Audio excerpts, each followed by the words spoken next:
So you both have horror hats on. I do as Okay. well. It's the Dodgers, but the only thing that's horrific about it is how they exited the postseason, Jose. You know about that. My team didn't even make it, so can't say anything. So we're both in the loser club. Welcome back to Not a Strong Start, a podcast by filmmakers who talk movies, television, and sit on the loser bench together. I'm your host, the Danalty. I am not your host. Liberarte tu teme. And I'm the other guy who did not change his name. Also known as George. Yes. So What? my name's a playoff of the faculty, but I don't think it reads, does it? If I did the Danalty, did you guys get that reference? The Danilton? Yeah, Yeah. that works. Okay. Cool. Yeah. All right. Jose's being nice. If we weren't doing 90s horror movies, it probably wouldn't register.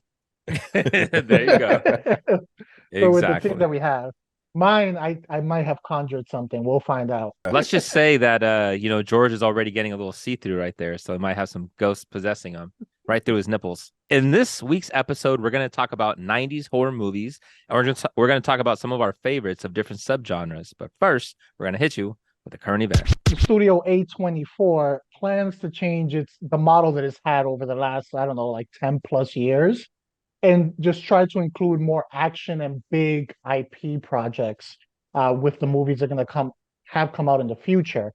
Basically, get more commercialized films out there. I mean, throughout the years, the movies, and we know it, we've talked about it, have been critically acclaimed. They got some bangers out there, Yeah. but they haven't really been money makers. I think Talk to Me this summer probably netted them the most profit for a project. And that didn't exactly blow up the box office. So that tells you a lot there. What are you guys' thoughts on this change in philosophy? Do you guys feel it may water down the A24 product that's been known for quality over quantity, or what do you think will happen? I think it's necessary for them in order to move forward. We've all been pretty much fans of a lot of the A24 projects that have come out. I love how they've been approaching it, but it doesn't seem as sustainable because unfortunately a lot of people are just not showing up to theaters like they used to. IP seems to be, even that has a lot of misses, but it seems to give you better opportunities of success, or at least you hope on the ROI. So I'm not mad at A24 going this route. I just hope that they continue to funnel the projects that we've been seeing from them. So if this means that we're increasing the output that they're putting out, so we have IP projects on top of the more mid-budget to lower budget horror projects, please keep giving us to that. If it means we're losing that in order to gain the IP projects, then that's where I'm going to have an issue with it. So, and I hope that the IP has a touch of what they've been doing with their, with what they've been doing with their other projects, because it seems like they're allowing filmmakers to really do what they want with it. It seems like the executives are not middling with it too much, but you have to take in mind the fact that they're acquiring and paying a lot of money for these IP projects. The executives are probably going to have to feel like they have to be involved more with the creative process, which worries me a little bit. So far, we've seen them in the running for IPs such as Friday the 13th and more recently Halloween. They didn't win that bid, but so far this seems to be some of the IP projects that they're thrown their name inside the hat. It kind of seems like part of the course to me, because this happens kind of to every big independent kind of film house that does this. You look at Miramax, Focus Films, even Blumhouse, like they all started out with small films, really strong and really well crafted. And then over time, they did this. They went for the big IP run, or they went just for films that were going to be more bigger budget. And then they start to fizzle. And this has been my fear for A24 for some time, because they've been going so strong. They have very few bad movies at this point in time. Even their bad movies are still better, in my opinion, than the best that Blumhouse has put out recently. Yeah, I agree. And to your thing, Dan, I'd even say the big thing with these companies when they go after a big IP, it's the merch. So even if the film doesn't do well, they're able to sell merchandise out of it, so that they're able to make it up in the back end somewhere or another. So I can see this being another point of avenue, or not avenue, another point of revenue for them, because box office isn't going to cut it. The first thing in my head, I was like, don't become Bloomhouse. Yeah. Bloomhouse right now, I feel they put out a movie like every other week. You've got like 17 on Amazon Prime. You got like another 20 on Hulu. And it's just pretty much throwing whatever at the wall and seeing what sticks. And they're making profit, Yeah. but there's no quality to 90% of the stuff they put out right now. It's very rare when you get like okay, that wasn't too bad. I don't want them to turn into that. I understand why they're doing it because you got to make money. In the end, this is a business and you have to make money. You know, hopefully they can put out maybe like a big IP in that year, make some money off of merchandising, off of the stuff, and then, do quality out the rest of the year. Then it comes down to if they do a big IP and that one does make some money, will they get some pressure to put out more of that and sort of reduce the other one, which is what you were alluding to, Dan, of, hopefully it doesn't sacrifice the quality they have been putting out with the smaller projects. So we'll see.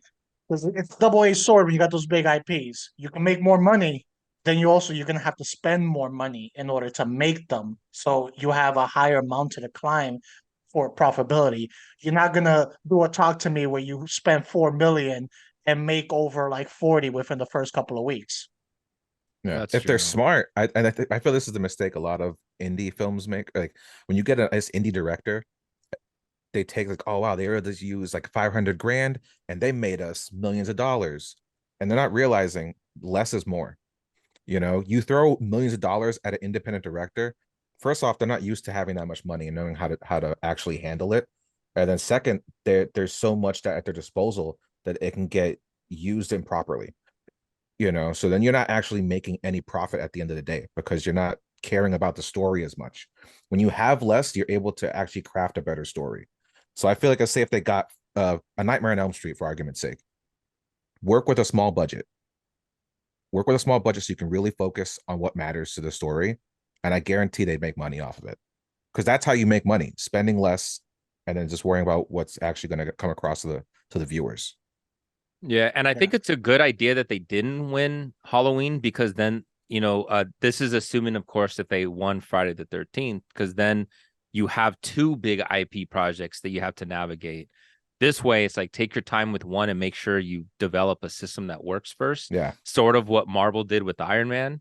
Marvel was a perfect idea of what Disney and how they did Marvel, where they had a good 20-year run of putting out really quality, solid work. Now we know it fell by the wayside because once they introduced television, it started, muddling everything that they did after that. But A24 has had a very sort of unparalleled success, in my opinion, of what studios do. The way that Blumhouse has gone, that's how almost every studio has started going off, where meaning you had a few projects, you've had some level of success, and they immediately go corporate as a way to sustain business because you're sustaining revenue coming in. You're acquiring as many projects and products as possible. A24 took a different route, which is why I think we give it more respect and an appreciation. So to them acquiring the IP, I really want to see how they approach it. And I really hope they go smart with it. History tells us they will, based off of just A24, but history off of Hollywood tells us they won't. So Yeah. we'll see what happens. And I did check. Yeah, A24 is producing the Crystal Lake TV series. Okay. Okay. So it sounds like they did get the rights, I guess, or at least some of it, maybe. So, okay. I'm excited for that, man. I hope it has that 8 kind of 24 feel to it. Not, but I still really want it to feel very slasher. Like, give us what Friday the 13th is, please. Do it right. Yes, yes. This does not have to be a think piece for this. Yeah. It No. can just be a slasher with good characters. Yeah. That's I it. don't need like Midsummer Lake. That's just as much as I love that movie, I don't need it. Yes, agreed. Yeah. Agreed. Yeah. Okay. But speaking of horror IPs and horror movies and things like that, we can get right into this episode where we're going to be talking about some of our favorite 90s one. We didn't want to just list out our favorite 90s movie. We can be here all day, so we decided just to kind of reduce it a little bit and just do little subcategories for it. Some genre, some other categories. So let's get right into it and let's go straight into sci-fi horror from the 90s. Let's start with you on this one, George. What is one of your favorite 90s sci-fi horror movies? Uh, for me, I didn't have to think about this too hard. It was Species. I watched the crap out of Oh, Species when I was young. Yeah, and I wonder there's obvious why. reasons. All that's a right. horror movie? That's news to me, George. Well, with this, she had those tentacles that came out of the breast, and it's like, oh no, it's like you're taking something so beautiful to and make it a weapon. Great creature design. Mhm. Everything was still practical back then. So she's like all wet and slimy, kind of like how the movie Aliens was. So it's like I don't want to really touch it because it's like slimy and gross and stuff. She was just like it's the seductive horror aspect. It's cool, and I like weird anime stuff. So this was definitely in that realm of like hentai anime comes to America because they held tentacles and everything. That was one of those movies you watch it and being a guy, you're like, yeah, that's plausible. I probably would have gotten caught too. Yeah, Like yeah. Yeah, you got me. that's it. You got me. That's not one of those where we're like, how could you be so stupid? It's like, no, yeah, I probably would have been caught. Yeah, not Yeah. probably. Not probably. Surprise, surprise. I chose Alien Resurrection. So Oh, Oh, okay. Not what I I thought went you were with gonna go with. right. Okay. went with Alien Resurrection, man. It was a great one that came out in the 90s. It's the forgotten stepchild bastard that a lot of people think for the Alien franchise. They think it's I feel like Alien 3 gets more of the hate, I think, than Alien Resurrection, but they're pretty really neck and neck in terms of people just kind of dismissing them. But I've mentioned it so many times on our podcast about my love for Alien Resurrection. Jean-Pierre Jeunet, I love the director with it. He adds like a beauty to the monsters and the creatures in it. He has like a certain shine. It looks more animalistic and more real. The monsters, it doesn't look like a guy just sitting in a suit like the first two did.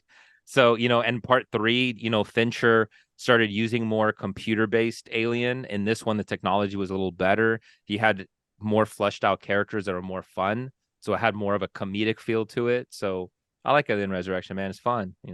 So yeah. I need to revisit that. Every time I do my Aliens rewatch, 90% of the time I'm skipping over that one. Usually, But you Oh, watch part you, three? no, usually I stop at two. That's the majority of my Oh, rewatches got are it. okay. Okay, one, okay, two, one, two, okay. one, two. Yeah. Every once in a while, I might push it and I throw in three, and I'm like, why did I throw in Ah, three? at least And then I skip go back. three and watch four. Then I go back to one, two, one, two, one, two, one, Yeah. two.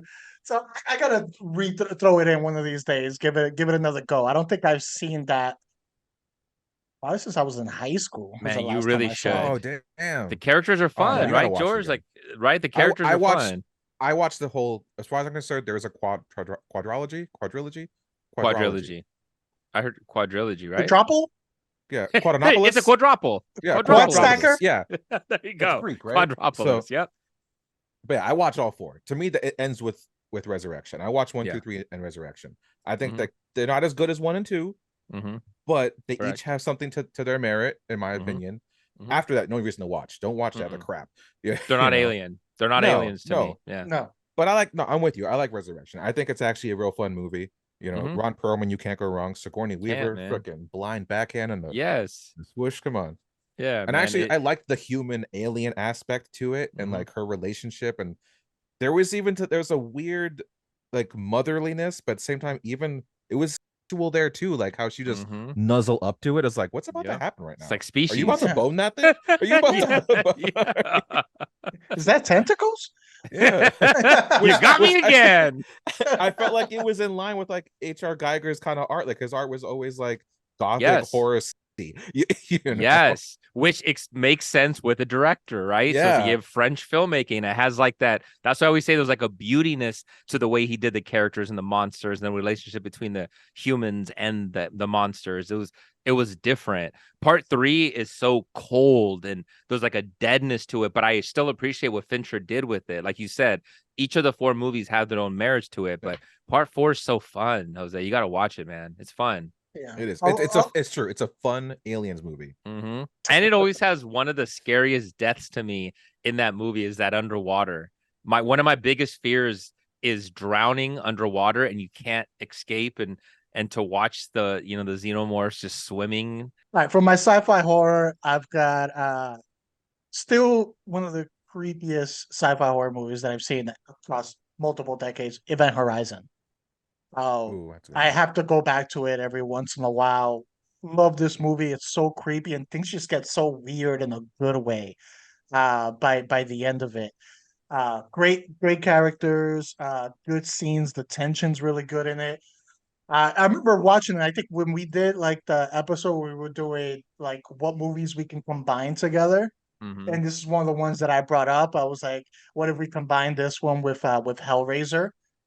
Because Yeah. at the end it's like that connection with hell. And I'm like, what Yeah. if that's the same world? But that the movie doesn't matter how long it's been. Every time I watch it, it still holds up, and it's still like really creepy. And I like practical effects that they used for it. But yeah, that's my choice. Event Horizon. Yeah, Good. there's Yeah. really good body horror in that Hmm. movie. Yeah, which makes it totally line up with, like you said, Hellraiser. Because that's what I Yeah. think of. I think of body horror, think of Hmm. Hellraiser, and that movie goes along with it. Yeah. That had Sam Neill in it, right? Yeah, Yeah, Yeah. yeah. So can't go wrong with Sam Neill, man. Sam Neill was in a couple of horror movies that I just loved in the 90s. That was one of them. and I think with like this one and with like Alien, and we had it with other movies like what is it, Pandorum, uh, Pandemonium? Not no, Pandemonium, no. Pandorama, Polaroid, uh, Pandaropolis. Pandaropolis. Pandaropolis. yeah, No, Quad Pandorum, I think is it. I Pandem. think you're right with Pandorum. Yeah, I think that's what it was. Pandora. Yeah. Movies like that is like I feel beyond whatever the entity or the creature is or anything like that. The setting itself is horror. The being on the ship, knowing you can't escape, you can't jump out of the ship, you can't call an Uber and like get out of there or anything like that. Like you're stuck there. That constraint, I think, is what elevates a lot of these sci-fi horror movies that take place in space because that's the space itself is another character, another like Yeah. evil preventing you and keeping you in there. All right, now that we got sci-fi horror, and I feel because it was such a big part of the 80's, 90's, and all that, we have to go with slasher. We have to throw a slasher out there. So I'll start off this one just because I'm gonna be selfish and I want to make sure you guys don't take mine. And I'm gonna go with Scream uh, as the slasher was Wes Craven, first of all, and also, but when Scream came out, this was during one of the time periods where horror was in a lull, and it was like one of those where we weren't getting a lot of good stuff. And Scream was one of those movies that kind of revitalized horror and sent it on the uptick for quite a few years. So I feel like this movie is one of those that the history of horror needs to be recognized, and it's awesome. It holds up. It's you know one of those first meta horrors that now everything tries to emulate pretty much, not as successfully. So that's why I had to throw this one on there. Damn, that was gonna be mine. I was gonna go with Scream, but since you already did it, just for the exact same reasons you said, it was so clever, it was so original, it was something we hadn't really seen to that level before. We've seen a lot of, you know, it created this whole franchise of they've done the television series. I think they're trying to reboot the television series again. They have what 7, 8 movies of these now of Scream for something that should Yeah. have just only existed like maybe two. Like there really Once. should have just been. Yeah, the second one's still not bad, but really one and be done, and it would go down as like a genius film. But it's Wes Craven like at his best. But for the sake of picking the second one, I'll pick the one that the idea came from. New Nightmare. So that one's great, man. It's the exact same concept. So that one, in my opinion, was probably the original one that did it, that went very meta. So you get the character that's the actress in the movie, but then it comes out of, I just rewatched the movie and it's so good. Even the aesthetic design of Freddy was very different. Even his glove wasn't just a glove anymore. It was coming out of his bones, and the way it looks, even his eyes were colored white, and they give it a different aesthetic feel. It was a way for them to revamp the tone of the movie and the franchise and go more darker again, like the way Wes Craven had intended with the first A Nightmare on Elm Street. So I got to go with that one. And then that is one of the movies that I felt was ahead of its time. It came out too early for it to be accepted and successful.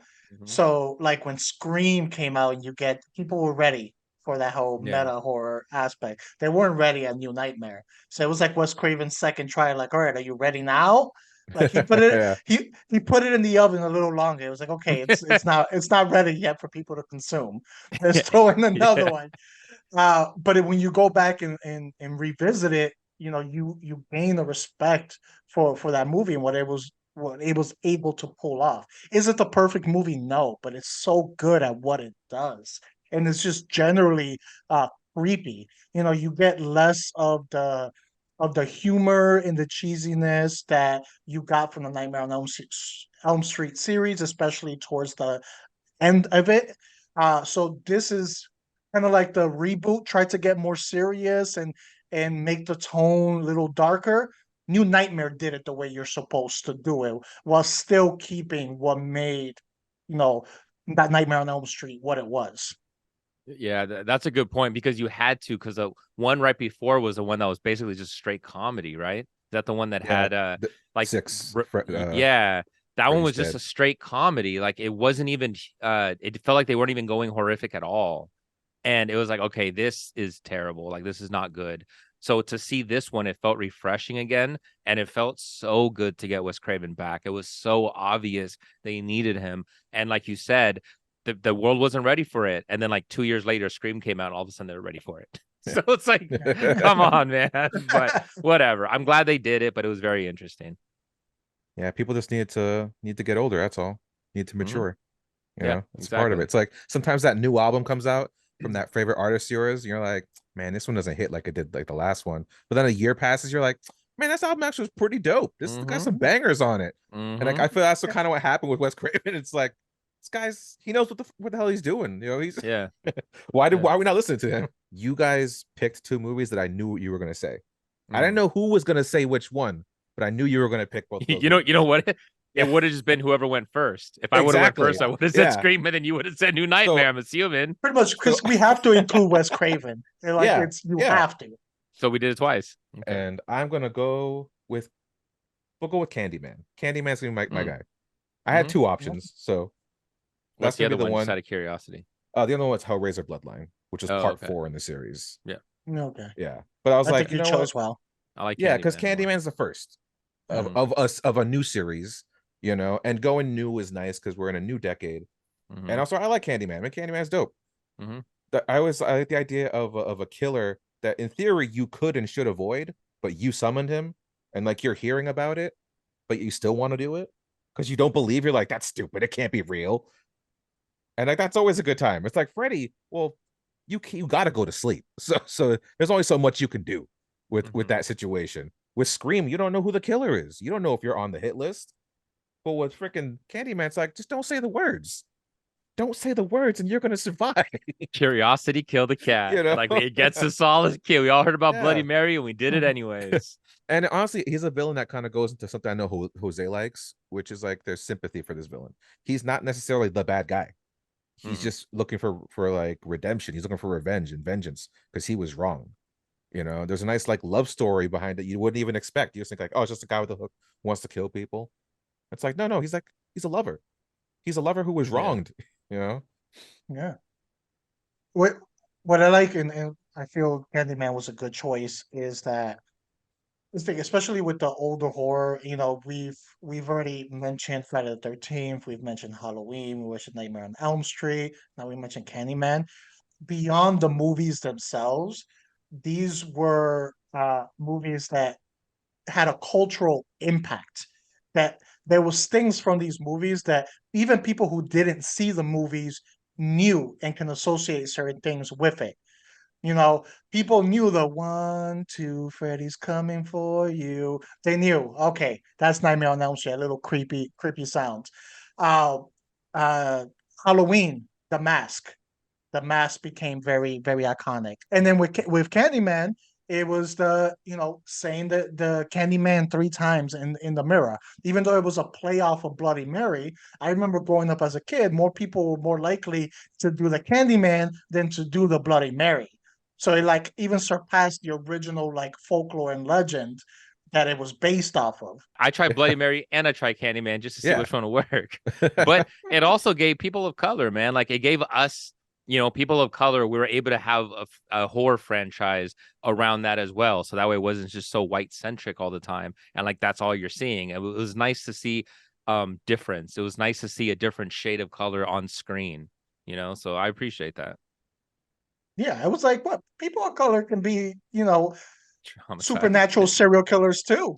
we can kill people too. Who would have thought? What about the guilty pleasure? So a movie that might not have been that good, but you enjoyed it at that time. Man, this movie gets a lot of hate, but I gotta go with Gremlins too. It's not a horror movie at all. It's just a comedy. But man, I love that movie so much. It's just so fun. And seeing the different kinds of gremlins. Like my office isn't fully set up for it yet, but like I got the bat gremlin over in my home, and I love that fucking thing. It's I so love the bat entertaining. one. I love The bat one's dope. The spider one was cool. Like they're so like I felt like changing them up almost like how they did with aliens by giving the aliens different kind of versions. Like we got different versions of gremlins, and those felt creepy to me, even though it was funny. Like I imagine like how it was for Gizmo having to like now fight these. They were already bad for him. Now they're elevated. He's like, I'm gonna get out of this one. But then he had to emulate his hero, which was Rambo. And it's like that's so cute and awesome. Like, like I always have in my head. Like I remember being a little kid and I had little Gizmo doll and like teeing him up with his little bow and arrow. I'm like, bam, just blow something. I remember watching that movie, and then for parts, I would like forget about like the story and what was happening because I would be fully focused on the interactions between the gremlins themselves in there and their different personalities. And I'll be like, oh wait, no, wait a second, something's happening else instead of that. Cause I'll just be entertained by their interactions and how they each had, their individual personalities. It wasn't just like one like creature and personality just copy and paste it over and over again. Yeah, and it felt like Gremlins was a perfect franchise for part 2 to go more ridiculous and exaggerated, because the first one wasn't really a scary movie. I don't consider Gremlins a scary movie. It was a fun kid horror movie. Like, it made sense that this is the evolution of where it would go, right? Because you had Aliens that became more of like an action film and less of a horror film. With this one, it seemed like it just leaned more into what people liked about the first Gremlins movie. They went more ridiculous with it. It didn't feel like it was too ridiculous to me. I had fun watching it as a kid. It was fun, Yeah. And it was inclusive because think we had our first transgender gremlin in that movie. Probably the first and ever in horror. So could say it was, it pioneered. I don't know. We right? had like a Rocky Horror Picture Show. Oh, that's true. That's true. But, we also have the camp one, Sleepaway. Sleepaway Camp. Yeah. Okay, for the narrative of what I'm painting, but the first Gremlin, the first Gremlin, the first Gremlin, the first puppeteer. There you go. Yeah. And then they did well. They were like, you know what, we're gonna go all out for 2. Let's just blow our load in part 2, and they're like, we'll leave it at that. Nothing wrong with blowing your load. No Ford, just let it all out, and then we can rest. Exactly. That's how we live our lives. Don't touch me. Don't touch me. Don't touch me. Don't touch me. Don't touch me. Don't even look at it. Don't look at it. So I went with the other Sam Neill horror movie, In the Mouth of Madness. So In the Mouth of Madness, I love watching this movie, man. Yeah. But if you go back and you rewatch it now, George, come on, let's be honest with ourselves. It's not a good movie. It's ridiculous. There's a lot of ridiculous moments.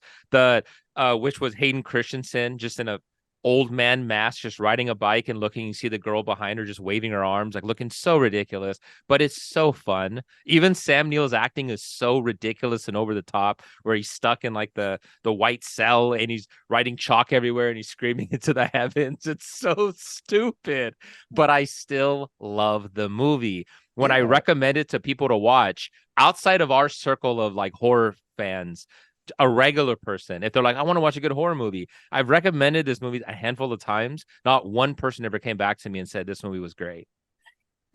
Because they have no taste. Exactly. A lot of them have turned it off and said that movie's dumb. I'm like, it's not dumb. You just don't get it. And yes, it's not made very well, but there's a beauty to the magic of this, man. It's fun. It's horror. It's made for horror fans. That's who it's made for. Exactly. So pretty much, if this was a video game, your recommendation XP went down every time you recommended Every that. time. So that's You why I took just the stopped hit. recommending it. Yeah. Yeah, that's why I just stopped recommending it. Yeah, exactly, man. But hey, it was fun, man. It's like it felt very like, okay, you're trying to play into like the Stephen King world, right? Like that's what it felt like a Yeah. cheesy knockoff Stephen King. But it was fun, man. I enjoy it. I love 90s horror. Oh. The one I had, and I admit, I still revisit every once in a while. I don't think it's a great movie, but it's just something about it that I'm like, this is entertaining. House on Haunted Hill. Oh, you know what? You know Okay. what? Actually, I almost had that on my list. Something about it, it's just entertaining. I just really like it. I like seeing, the different like entities in there, and then you have like the whole used to be a madhouse, like asylum like storyline and everything. It ends up being good. I liked it. It felt like the movie I can't hate on you Clue, on that. but horror, right? It felt like the movie Clue, Yeah. but like Yeah. horror. Remember, like people didn't really know who they were. That I think Chris Kattan was like hired, wasn't he?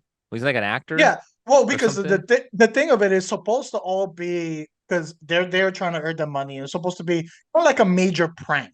Like everything's supposed to be like set up, Yes, and then all of a sudden it's like, oh no, there's actually like it's really haunted. Yeah. real. Yeah, it's really haunted. That even the guy who was setting it up thinks it's a joke the entire time. And I think I Mhm. like that premise of like, oh, okay, well, was that part of the performance or was that part of the haunting? So they kind of played with that, especially at the beginning, where it was just like, oh no, that's just part of the act. And I like that like back and forth thing. So not a great movie, again, but entertaining. Now moving away from a movie itself, and let's look at like individual performance. So 90s horror movie performance. We'll start with you, Dan. What was your favorite? I had to go Hannibal Lecter, Silence of the Lambs, man. Uh, Thank God. Okay. okay, so Thank Oscar-winning God. performance, his best performance ever by Sir Anthony Hopkins, to the point where he actually scared Jodie Foster on set. Like, Good. this is the what psychologists have said his character portrayal is the closest to somebody that's dealing with, that's psychotic. It's the closest representation they've seen on film. I've described his character before. I know we did like a villains episode that I went in bigger detail, so I'll kind of save it. But it's just his performance. It's so damn creepy. He carries every single scene he's in. I love Buffalo Bill that's in it, but it's him, man. Hannibal Lecter just completely stole that movie.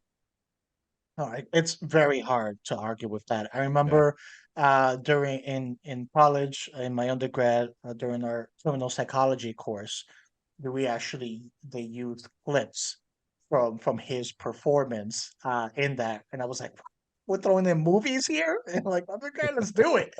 But I Yeah. was like, it made sense. Like he absolutely nailed it.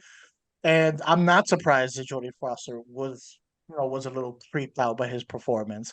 I'm wondering, like, if you go method, like when the cameras were off, was he still in character for it?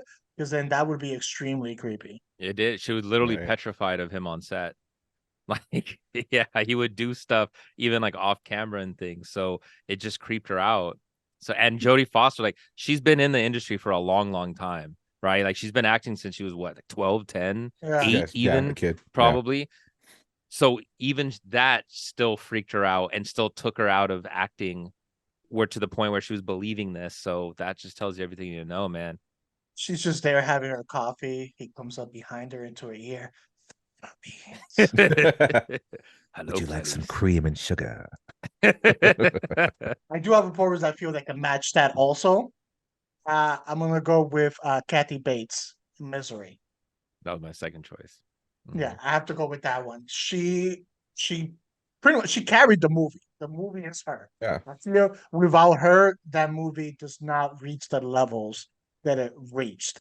She was just so good at just being creepy, but then there was something about her too where you kind of empathize with her like a little bit. So it wasn't just like, hey, I'm evil. There was a certain like creepy but yet innocence like Sweetness, right? aspect Like to a sweetness to yeah. her. It's sort of yeah, where you like empathize, but you're creeped out by her too because she's like stage 5 clinger in a way. Um And it was like, and when you break it down to the character, it was like there wasn't this, it's not like other villains where they just like want to kill or they want to take over the world or they just want to wipe out people. She just wanted a good story. Like she just wanted a good Uh, story and the length she was able to go at. You have to respect the commitment at least a little bit. I wouldn't want to be her favorite writer, but I gotta respect the commitment. So I had to go with Kathy Bates. Yeah, you man. gotta think like her character and like it's ahead of its time in the Mm. sense of like think of nowadays fandoms and like how bloodthirsty fans can be towards the creators. They have become Swifties, her. Taylor Yeah, Swift fans. just as one example, yeah. But like anyone, it could be Swifties, it could be the Beehive, it could be Star Wars fans, Mhm. Marvel fans. Like they're all like out for blood, and it's like what they have virtual sledgehammers on Twitter. They've become misery, you know. Yeah.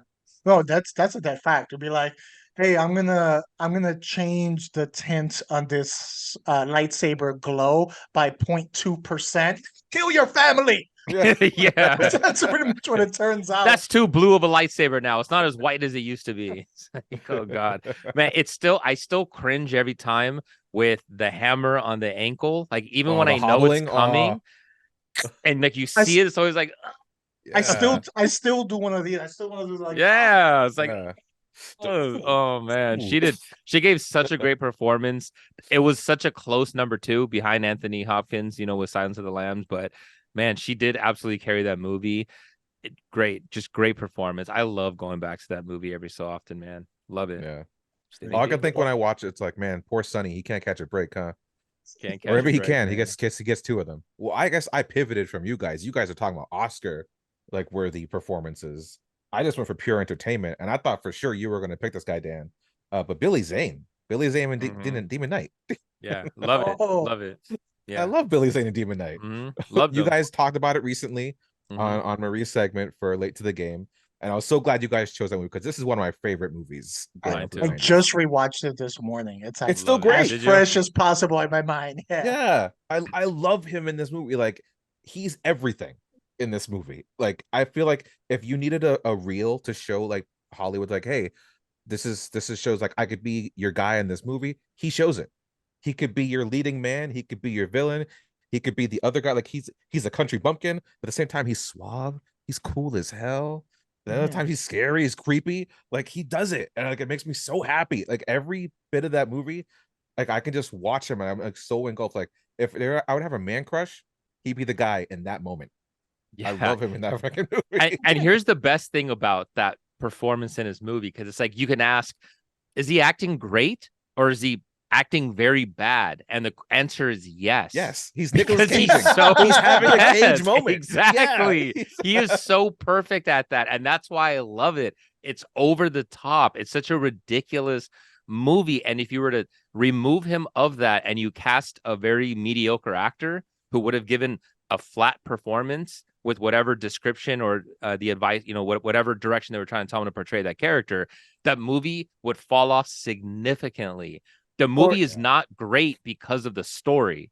It is fantastic because of him. him. I think Yes. even if you cast a good actor who gives a very like serious on point performance, Yep. I think the movie itself will not be recognized the way it is. Yeah. It's Exactly. the zaniness It's of the the zaniness. performance. It does it. Yes, there you go. Yeah. Because I Loved even it. think about it like, at the end when you get like the new person who's supposed to come after her. You get this black guy and everything. It's like, man, he looks way too serious. Like Yeah, it you felt got kind of some like Wesley Snipes Candyman. mother coming after Yeah. you now. It's Yeah. it's like Yeah. you screwed. You screwed. Yeah. But with Yeah. Billy Zane, like things are up in the air, man. Like you guys can have Yeah, some Yeah. fun. man. Like Yeah. at one point when he gives her the offer of like just join me, become a part of Yeah. this. I was like, yeah, join him. We got the Yes. posse. Let's Come see on. that side. Let's see that side. I love Yeah. this guy. Mr. Serious is not convincing you to join his side, but Zane is like, you know what? Let me think about this, okay? Yeah, man. I mean, come on. Yeah. I'm glad that you referenced him in this episode because I really want for the audience, for the listeners that didn't watch that episode that I did with Marie. Here's your chance. Go watch that movie, please. Go, please Yeah. watch Demon Knight. You It will needs not your regret love. it. You will not regret it. It is so cheesy in the best of ways. Like it is beautiful scary too, though. 90s horror. Yeah, and the It's makeup, the prosthetic design, they did really good. It was executed, like I said in that episode, it was executed better than it should have been. The movie is better than it should have been. yeah, It's good. like that moment when he cuts his hand, puts out that glowing blood, and then the demons come out. The demons are some of the creepiest things. They're like pumpkin head design. Yes, You know? yes. That's exactly what I thought when they were It coming is. out. I'm like, this is like a bunch of mini pumpkin Yeah, heads. you got like 10 Yeah, it pumpkin heads, is. and then with the juxtaposition of him being so clean and almost Mhm. pure next to them, Perfect. but he's evil as hell. Like he's darker than they ever will be. You know? It is because it plays into the whole, which we see about the Catholicism. So if you have the angelic and the beauty, you have to have the reverse of that, and there's a dark beauty to the evilness as well, and like you see that. This actually segues very well since you picked this fun character performance. Because the next category is what is your fun horror of the 90s? Doesn't have to be great, but what's one that you absolutely had fun with and you can revisit and still have fun with? All right, I'm gonna go with you. I'm gonna go with Tremors, man. I love Tremors. That Kevin was my Bacon second on choice. Yeah, man. Like the first time I ever heard the word smorgasbord, and I was like, what is that? And I just started using it as a kid. I love Tremors, man. Kevin Bacon, like, even though, yes, he did, so many movies before that, Tremors as a kid was probably the first movie that I really saw him in, or at least that I loved him in. That is Kevin Bacon. That is Kevin effing Bacon right there in that movie. I love his character in it. He is so good in it. And I still remember when they had like the sticks and they're going from rock to rock. There's so many memorable scenes on that. You even had Reba McEntire that was in it, and they had like the guns on the rooftop. It's such a fun movie, man. I love it. I love Tremors. The design was really cool. It was interesting. It kind of had like that Cujo feel where you had the woman in the car, but then she gets sucked up by by the graboid. It's so fun, man. I know that there's endless amount of sequels. I've watched some of them. Yeah. Jose, you and I saw like a random part 9. Remember that? And we're like, what the hell? Yeah. That had Napoleon There was Dynamite in it. There's even a pilot floating out there for a series, and I think the pilot actually Yeah. wasn't too bad, but it just Okay. never expanded beyond that. Yeah, but just the original Tremors, man. It's the magic of Kevin Bacon. It's why Kevin Bacon. It's why you play the game of Kevin Bacon, because he's been all these movies. But Kevin Bacon and Tremors go hand in hand, man. It's beautiful. Billy Zane magic. For me, I went with the Frighteners. That was second on my list, was Frighteners, Yeah. and I almost went with it. Because I feel like it's kind of like an unsung hero of that time, and of like Michael J. Fox's kind of repertoire. Like people don't think of that movie because it's like the latter years of his life, and well, he's still alive, but of his like movie career. I don't think he had a really big film after that I could think of. I think that was his last big one. Yeah. Yeah, and then if I'm correct, that's Peter Jackson showing like why he's so amazing. And I loved like it. To me, that was like almost like a Ghostbusters type movie. It had that kind of sense of humor behind it, but instead of the living being the people cracking the jokes, we got the ghost doing it. No, I love that movie so much, and the effects are really good. Jake Busey, man, like I love Jake Busey. He plays a great bad guy, and he was great in this. I love him, and the other guy, can't think of the actor's name right now, but man, I hated that character so much. He played such a good villain. Oh, freaking! I know you're talking about. He's from the Black Reanimator. Hair. Yes, the one from Reanimator. Correct. I cannot think of his name for the life of me right now. Yes, it's killing me. He was so good in that movie. So good in that movie. I love Frighteners. Love it. I had Tremors, but they answered that one. So I'll have to go with the next one. I want to go with People Under the Stairs. That was also another one on the list. For this one. Yeah. Yes. This one was just fun. It was just fun. It's such a simple concept, but the execution of it is so fun. It's got Ving Rhames in it too, and his character is very entertaining. But yeah, there isn't a lot to the movie. This isn't those over complicated like storyline or anything like that. It's just very simple. There's literally people trapped inside of a house, and that's it. But the whole journey through it, I remember laughing and just enjoying the entire time. And when I still see the actor that plays the character of Roach, I still see him, and it's like, hey, there he is. Every time I see him, it's like, like, I love that movie, man. I've been watching that movie forever, and that's Wes Craven, right? Yeah. That's Yeah. Wes Craven, man. That's why I remember we had a question very early on our podcast about who we consider the king of horror directing, and I think most of us, if not all of us, said Wes Craven. But going through his thing, it was one where like I completely forgot that People Under the Stairs was his. It was movies that I had loved, and it's like, well, no wonder. It's like I love that Duh. movie, duh. But like I loved it, and it had the kid from Sandlot as the main character. So like it was great, man. For the next one, we're gonna go with underrated. What's your one of your favorite movies from the 90's that you felt was really underrated? I'll start with me here just because we've already talked about this movie, so we don't have to discuss it again. My choice in this one was New Nightmare, and we explained why we felt it was underrated. It was before its time, finally getting the respect. So now we'll go to you, George. What was your choice? Mine was another big one that probably should have got more appreciation, which was Mary Shelley's Frankenstein. Mm-hmm.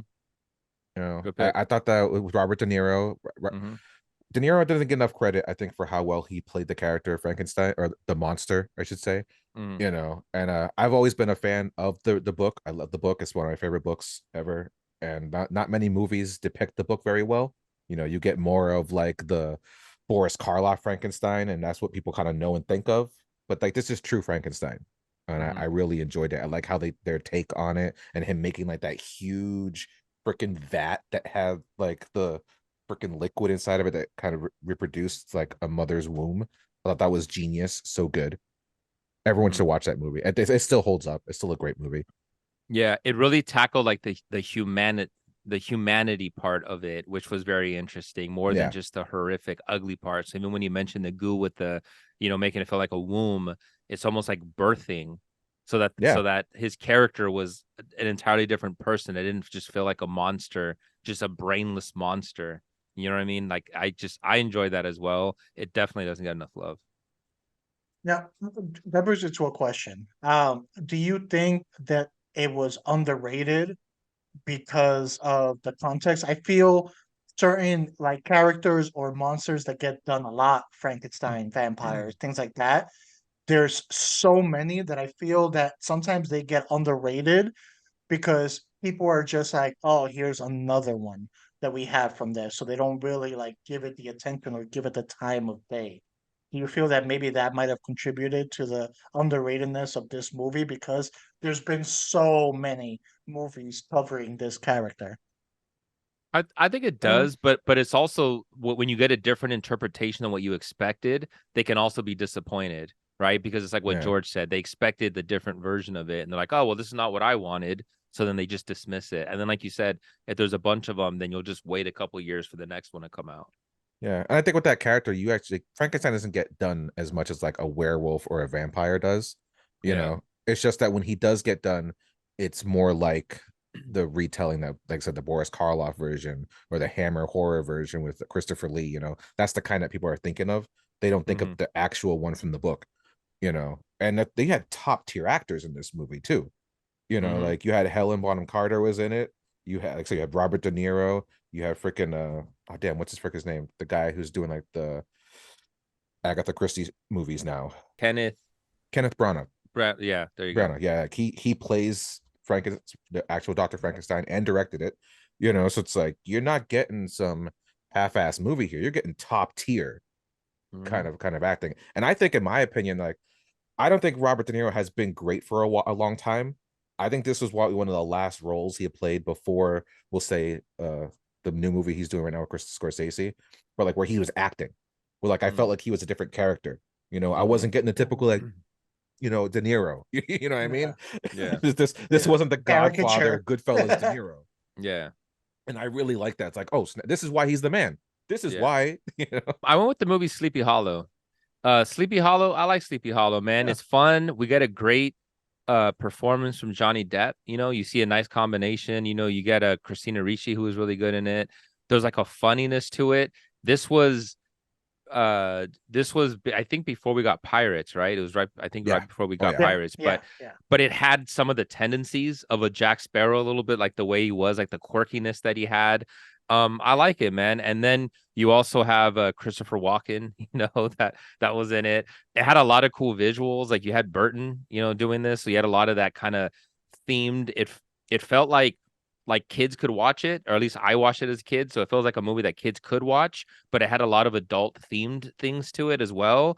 And it was just a good mix, man. And I thought Johnny Depp did a really, really, really good job as Ichabod Crane in this. And it was really fun. It's a fun watch. And it's one that I go back to every so often. But even in the beginning, when we see him and he's doing it, an inspection of a dead body, and he's got the little glasses and like you see a bunch of like little comedy bits where his character's like trying stuff, but then you're also realizing he doesn't exactly know what he's doing, and he's trying like putting a little powder on, to see it sizzling and stuff. It's a fun watch, man. So Sleepy Hollow. That's true. That's a good choice Yeah, because I like that. it is not one that you see people bringing up Yeah. too often. If Mhm. you can have most people name 30 horror movies and that one's not gonna come up. Mhm. Even if you reduce it to like the 90s, that's probably not gonna come up. Yeah. So that's definitely a Exactly. good choice. I will say Yeah. that was my second choice though. Oh, was it? Yeah. Hey, see, Oh, that's Yeah. George. okay. That's why we're Yeah. friends. It's because I was like, yo, we gotta mention Christopher Walken. Yeah, Christopher Walken. All right. Well, we can't do underrated without doing overrated. So for the next, what 90s horror movie do you feel was overrated? I start off this one, and I'm gonna have to go with. You're probably gonna be listening to this, so I apologize, Marie. But Blair Witch Project. Oh, okay. Yes. Sorry. I I felt this was really overrated. I remember it blew up, and I get that it blew up because not that it was the first found footage movie, but at that time it was probably one of the first ones to really gain mass attention throughout the country. Many people thought it was real. So I think a lot of that the hype that came behind it was people believing that it was real. So A+ marketing in this. The Yeah. marketing is not overrated at all for what we did to this movie, creating social media profiles, putting missing posters, all of that stuff they did for the marketing A+. That was great. The movie itself, that besides the last like 5 minutes of the movie, there really isn't much to it. I felt that it was something that, you know, a college class can just grab a camera and go do and replicate the quality of it. So that's why I feel with the hype and the levels that that movie till this day still gets remembered of does not match the actual quality of the movie. That's fair. I think it was genius marketing, Yeah. and it was built around an event. It was an event is what it did. And for the budget being so low, I have a ton of respect for the movie Blair Witch, but I don't step away now saying that I agree with you. I don't step away saying it was a great movie. Um, even knowing that the actors were just improvising their lines when they're out there. So from a story as a writer standpoint, no, we have a lot more difficulty watching that kind of movie because the story points, there's so many things like, oh, you could have done, whatever. But I understand from a marketing standpoint. So I give them their flowers and their respect for what they came with. But in no way do I tell anybody that you need to watch Blair Witch if I'm going to give you 100 best horror movies, it's not even probably in the top 200 Yeah, that I I would would even offer take somebody to watch. I would even take a piece of the title. It was a great project, not a great movie. Dun-dun-dun. Here's one that I think is overrated. I know what you did last summer. It was the next What are you slasher waiting film. for? What are you waiting for? Yeah. Probably the only good scene out of the entire movie, and it's for entirely different reasons of it being horrific. But you just had a What guy are in a those reasons, Dan? Yeah, probably the same reason you watch Species. Yeah. Yeah, it is. That's why we're friends. But like, you just had a guy in a trench coat. Like the idea that they kill somebody and they're trying to cover it up. That's interesting. Everything else about the movie was just bad. Like the deaths were not good. It's just a guy in a freaking trench coat, like in rain gear. It's just stupid. The And a aesthetic hook. look.